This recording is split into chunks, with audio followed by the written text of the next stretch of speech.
Tanggal 6 Desember yang lalu, kami suami istri dari Singapura ikut konferensi untuk anak-anak remaja. Jadi konferensi judulnya itu 14 Movement. Jadi gerakan anak-anak umur 4 tahun sampai 14 tahun. Kami ada di situ, luar biasa Tuhan bekerja. Saudara, Korea Selatan itu punya tim sepak bola junior. Ya, jadi anak-anak remaja. Waktu ditayangkan itu kami semua kagum. Anak-anak kecil jadi penginjil. Jadi mereka itu melawat ke negara-negara komunis, termasuk Korea Utara, termasuk Angola, termasuk Kuba. Pokoknya negara-negara yang susah. Mereka bawa tim sepak bola. Dan ternyata penginjilan lewat bola itu sangat menarik dan efektif sekali. Mereka kalau datang itu ratusan orang satu. Jadi ada tim penari, ada yang bagi makanan. Jadi mereka pakai tarian Korea, pakai musik, terus main bola persahabatan. Anak-anak kecil. Gereja Korea luar biasa dalam penginjilan, saya kagum. Nah, tanggal 6 di tengah-tengah konferensi itu, handphone saya itu bunyi. Saya lihat nomor yang saya nggak kenal, plus 86. Saya nggak tahu negara mana ini. Nah, karena saya masih ngomong dengan seseorang, saya kasih istri saya. Itu nomor Indonesia. Saya bilang, saya suruh terima. Sambil saya ngomong, saya ngelirik. Loh, kok dia nangis? Istri saya nangis. Tapi nangisnya bukan wajah sedih. Saya jadi terpengaruh ngomong dengan orang ini. Tapi saya biarkan dulu. Terus orang yang saya ajak ngomong tahu, karena lihat istri saya nangis. Terus istri saya kasih handphone itu ke saya. Halo? Papi, dia bilang. Siapa ini suara perempuan? Saudara, kaget luar biasa. Salah seorang anak kami yang kami didik sejak TK ada di Shanghai. Ternyata plus 86 itu kode negara RRC. Dia dapat beasiswa ke Shanghai. Kami memang tahu dia ke sana, cuma saya nggak tahu kapan dia berangkat. Keriting hitam, pintar bahasa Mandarin, cara nulisnya pun pintar. Saya model Cina ini nggak bisa. Anak itu luar. Nah, nggak sekolah rek. Ya, nggak apa-apa. Saudara, anak ini sejak TK, dia TK tahun berapa tuh? Fanny Aram itu masuk TK tahun berapa ya? 97, 98. Yang ketiga berarti 95, 7, 97. Dia cerita, kalau nggak ada papi mami, saya nggak akan jadi seperti ini. Dia dapat beasiswa di Universitas Maritim Shanghai. Luar biasa. Dan banyak bisa cerita tentang anak-anak itu. Luar biasa. Maka itu, apa yang saudara pilih dalam ayat 18 dan 19, saudara mau punya pengaruh apa ke orang-orang di sekitar kita dalam hidup? Berarti pertanyaan itu akan punya pengaruh apa? Maka itu ayo hidup ini betul-betul kita buat orang lain berarti. Katakan adik-adik, anak-anak muda, mungkin masih SMP, masih SMA, belajarlah seperti Mark Zuckerberg. Siapa dia? Awas bilang penjual bakso di sebelah sana. Ayo, siapa itu Mark Zuckerberg? Iya, penemu Facebook. Masih ingat umur berapa dia menemukan Facebook? 18 tahun. Kalau Mark Zuckerberg kayak kebanyakan anak-anak muda sekarang, kalau umur segitu kerjanya pacaran. Sayangkan saya lihat kecil itu pacaran. Mark Zuckerberg tidak. Dia mulai mikir apa yang dia bisa kerjakan dalam hidupnya. Sederhana sekali, dia ingin punya jejaring sosial yang murah, nggak pakai pulsa. Karena dia tuh punya sahabat baik, teman-teman SMA. Nah, waktu dia lulus SMA, mencar semua. Ada yang ke Inggris, bahkan dalam buku yang saya baca ada yang ke Australia, kemana. Nah, dia tuh pikir bagaimana cara tetap kontak, tapi nggak ngabisin pulsa, juga nggak ganggu untuk kuliah, jadi gampang. Muncul kata Facebook itu. Maka itu dalam sejarah dunia, sejak zaman Adam sampai sekarang ini, Mark Zuckerberg adalah anak muda pertama yang jadi miliuner. Karena dia kaya sebelum umur 22. Hebat sekali. Belum pernah terjadi dalam sejarah manusia ada anak umur 20-an awal bisa jadi kaya seperti itu. Karena idenya, hidupnya punya dampak ke orang lain. Maka itu ayo kita pikirkan ini. Ayat yang terakhir, Matius 13 ayat 44. Matius 13 ayat 44. Tahun 70-an saudara, saya mendapatkan ayat ini dan dia wahyukan kepada saya, dia meremakan ini kepada saya, dan saya sangat kagum. Hal kerajaan surga itu seumpama harta yang terpendam di ladang, yang ditemukan orang lalu dipendamkannya lagi. Oleh sebab sukacitanya pergilah ia menjual seluruh miliknya lalu membeli ladang itu. Kalau ada berapa di antara saudara yang kenal saya cukup lama sejak awal melayani, bahkan sampai hari ini, satu yang saya tetap konsisten dalam pelayanan dan panggilan saya adalah untuk anak-anak remaja, untuk anak-anak muda. Kenapa? Gara-gara ayat ini. Ada rahasia apa? Ingat, Yesus Tuhan berkata, hal kerajaan surga itu. Jadi kerajaan surga tidak bilang di belakang langit biru, enggak bilang di seberang sana, enggak bilang sesudah kematian, tidak dikatakan harus ini harus itu, tidak. Yesus Tuhan berkata, hal kerajaan surga itu seumpama harta yang terpendam di ladang, yang ditemukan orang lalu dipendamkannya lagi. Oleh sebab sukacitanya pergilah yang menjual seluruh miliknya lalu membeli ladang itu. Ayo kita lihat dengan cepat. 3, 1. Harta itu, ladang itu, maaf ya. Oke. Kedua, harta itu. Ketiga, ada yang beli. Ayo kita temukan. Setelah Steve Jobs meninggal 5 Oktober yang lalu, kalau saya mengajar tentang ayat ini, gampang sekali dimengerti. Kenapa? Saudara dan saya, tubuh kita dibuat dari apa? Dan dari gedung alas. Jawab, tubuh kita dibuat dari apa? Anak, bukan gedung ya, ingat itu baik. Nah, inilah ladang itu. Ngerti? Ladang itu adalah ini tubuh kita ini. Karena sebidang tanah. Nah, di dalam ladang itu ada apa? Ada jawaban. Ada harta yang terpendam. Setelah Steve Jobs meninggal, saya banyak ngikuti di internet. Nah, salah satu ada sekelompok orang. Cuma saya nggak tahu ini kelompok ibu-ibu atau bapak-bapak. Tapi sekelompok orang begini. Kelompok ini nyeleneh sendiri, mengomentari Steve Jobs. Yang dikomentari adalah mamanya Steve Jobs. Harusnya semua kita di dunia berterima kasih kepada ibunya Steve Jobs. Kenapa? Karena dia menolak menggugurkan bayi itu. Padahal ayah ibunya, omanya, omanya Steve Jobs dari pihak mamanya itu nggak mau. Sebab bapaknya kan orang Arab. Orang Amerika masih benci, nggak suka pada orang Arab, nggak mau. Tapi ibunya tidak menggugurkan. Nah, ada sekelompok yang menulis itu. Saya baca itu menarik juga, betul juga. Lalu saya nggak diceritakan bagaimana ibunya Steve Jobs ketemu keluarga Paul Jobs. Akhirnya suami istri Paul Jobs ini mengadopsi bayi yang belum lahir. Jadi mereka nggak tahu ini laki perempuan siapa, nggak tahu. Bayangkan kalau hari itu ibunya ini menjadi dosa dan menggugurkan. Nggak ada iPod, nggak ada iPhone, nggak ada iPad gitu. Betul tidak? Orang nggak akan punya teknologi yang hebat, luar biasa. Steve Jobs adalah orang pertama yang menemukan touchscreen. Tapi orang Indonesia nggak mau kalah, dibantah bukan Steve Jobs tapi warteg. Lo apa hubungannya lihat kalau orang ke warteg kan milih nunjuk ini di kaca, itu semua sendiri bukan. Keren juga baca ini.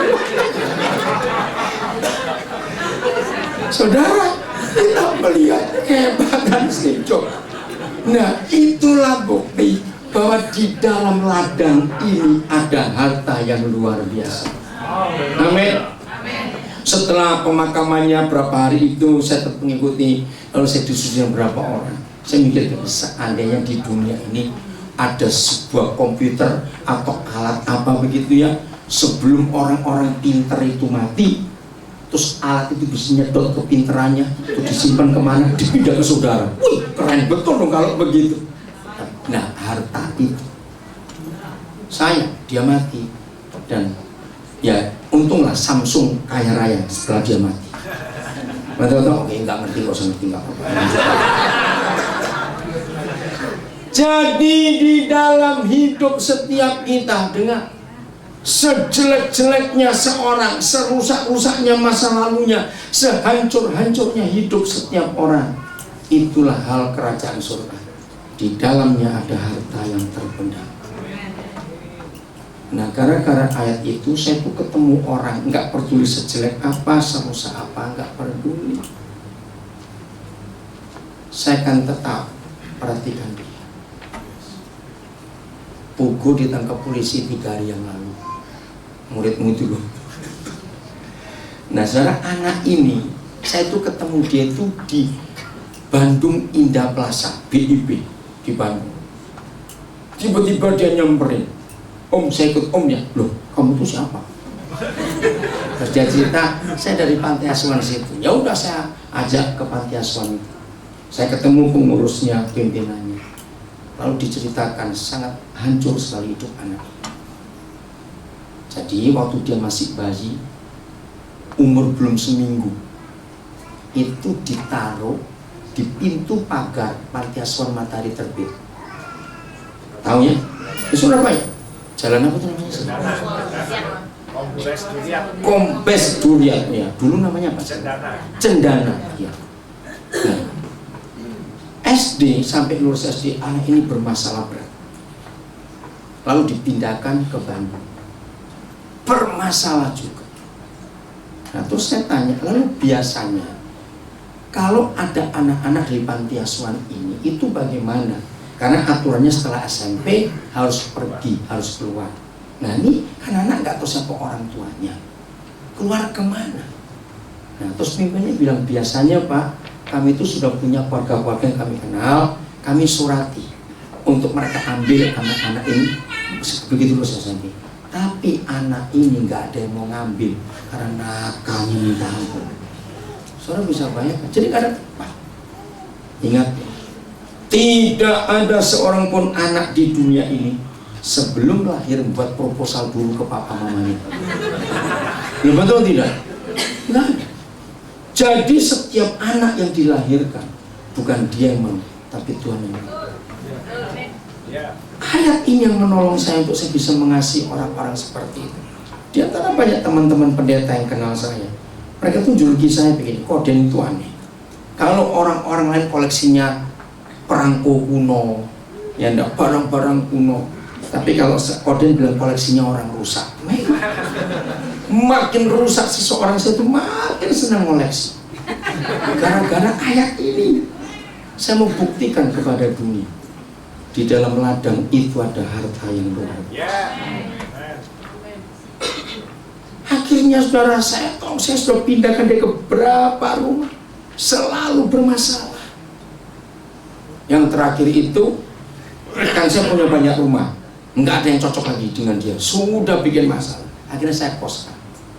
2 kali pindah kos, 2 kali bermasalah. 3 lalu ketangkap polisi. Saya ditelepon polisinya, kaget saya. Nah, terus saya bilang, nggak apa-apa Pak, biarin aja di situ, supaya dia belajar betul. Terus dia telepon saya, nangis, "Pak, tolong keluarkan saya." "Enggak, sekarang kamu harus belajar soal kehidupan." Saya bilang begitu. Kalimat terakhir dia ucapkan 3 kali, bilang, "Tapi saya tetap anak papa mama." "Enggak." "Iya loh, kamu tetap anak kami, tapi kamu harus berubah." Saya nggak tahu sidangnya kapan. Ya, saudara, jadi beri kesempatan setiap orang itu untuk muncul harta yang terpendam itu. Pasti ada. Nah, yang ketiga, lihat. Berapa harganya tanah, sebidang tanah itu? Angkanya nggak ada, tapi ada kalimatnya. Berapa? Seluruh milik. Saya dulu nggak ngerti kata ini. Siapa orang yang membeli ladang itu? Lo jawab, siapa membeli? Yesus. Yang beli siapa ladang itu? Bukan. Tuhan Yesus dulu membeli kita. Setelah itu kita harus beli. Yesus yang membeli kita. Amin. Sehingga kita jadi seperti ini.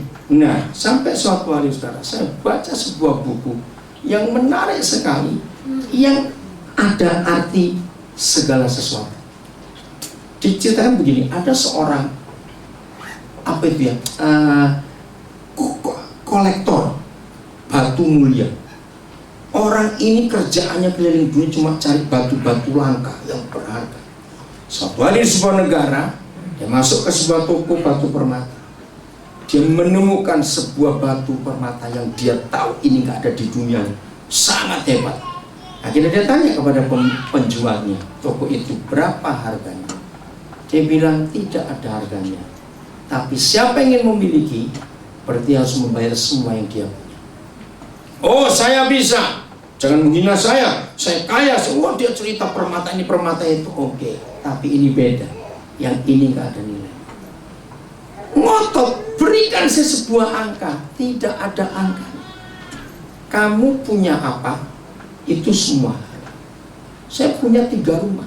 Nah, itu dia 3 rumah itu. Gak bisa. Itu rumah untuk anak saya satu-satu.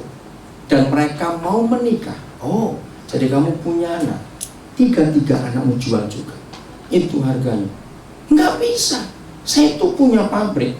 Dan sesuai rencana nanti mereka akan mewarisi itu. Oh, kamu punya pabrik. Segitu juga harganya. Nggak bisa. Saya masih punya istri. Bagaimana? Oh, kamu punya istri. Jual juga istri. Ngerti maksudnya? Jadi dia ngomong apa saja dikejar. Akhirnya dia nggak bisa beli. Sebab dia nggak mau menyerahkan seluruh milik. Waktu saya baca ilustrasi itu, saudara, maaf ya, bagi yang kenal saya kan tahu. Jadi kan saya ini kalau mengurus orang, betul-betul saya haba betul. Entah sudah pokoknya semua orang tahu. Ketika Pastor Jeffrey sebelum meninggal, dia kelelahan karena ngurus satu orang yang dianggap nggak berharga, bukan harta yang mulia. Maka itu siapapun kita dan siapapun orang yang kita akan temui, di dalamnya ada harta yang luar biasa. Dan itulah kerajaan surga. Harta itu. Saya ulang, kalau Steve Jobs aja bisa hebat seperti itu. Dia bukan Kristen, dia itu Buddha yang sangat taat. Tapi hidupnya punya dampak yang luar biasa. Nah, kalau kita Kristen, ada virus Kristus dalam kita. Amin, harus punya dampak. Dan semua orang yang kita temui harus punya perubahan hidup yang sungguh-sungguh. Itulah kerajaan surga. Pilihan ada di tangan kita sekarang. Mau bagaimana? Amin. Mau berubah dalam hidup ini? Membuat orang lain berarti untuk hidup kita? Ayo kita buat itu. Tuhan memberkati kita semua. Eres, maju dulu cepat. Ngomong apa? Sudahlah, kamu gak usah mulai cerita. Terus itu ya, gak apa-apa ya. Ini Peres, marganya Banjar Nahor, asli Tapanuli. Ngomong. Shalom, selamat malam. Ngomong apa ini? Ya apa yang kamu dengar tadi, Bang? Terima kasih. Saya agak grogi, nggak tahu sebenarnya mau ngomong apa ya. Saya udah cukup diberkati dengan firman, mau tambah apa lagi? Pengalaman. Baiklah kalau demikian. Bersyukur sekali pernah menjadi bagian dari pelayanan dari Aman di Nabirai, Papua. 9 tahun kami di sana. Saya cukup terharu juga dengan yang disampaikan, sekalipun sudah berkali-kali disampaikan oleh saya panggil Aman, bahwa sebenarnya di dalam diri setiap manusia, siapapun dia, tidak peduli, sungguh-sungguh betul adalah setiap manusia adalah mutiara. bukan setelah mengerjakan sesuatu bahwa orang itu menjadi mutiara. Sebelum melakukan pun semua orang adalah mutiara. Amin. Nah, karena semua orang adalah mutiara, maka karena saya di bidang pendidikan dengan Pak Edo, seharusnya dan sepantasnya setiap kita nggak harus menjadi guru formal, setidaknya orang tua adalah guru bagi anak-anak, harus bisa memandang dengan penuh pengharapan bahwa setiap anak itu adalah mutiara. Kita tidak akan mungkin bisa hidup 1 jam pun kalau sudah tidak punya pengharapan. Kita masih bisa hidup berhari-hari kalau tidak punya makan dan minum. Tapi kalau tidak punya pengharapan, pasti menggeletakkan dirinya di kereta api atau minum baikon mungkin ya. Artinya apa? Kalau melihat orang Papua, lihat apa yang dilihat oleh mata, bukan dilihat oleh batin bahwa mereka adalah mutiara, kita nggak punya pengharapan. Nggak punya pengharapan. Apa yang kita sampaikan sepertinya mental. Tapi kalau punya pengharapan bahwa mereka adalah mutiara, nanti kita akan melihat suatu saat bahwa mutiara itu akan bersinar. Di situ kita akan bersyukur. Saya bersyukur pas liburan ini mantan murid mampir ke rumah Matius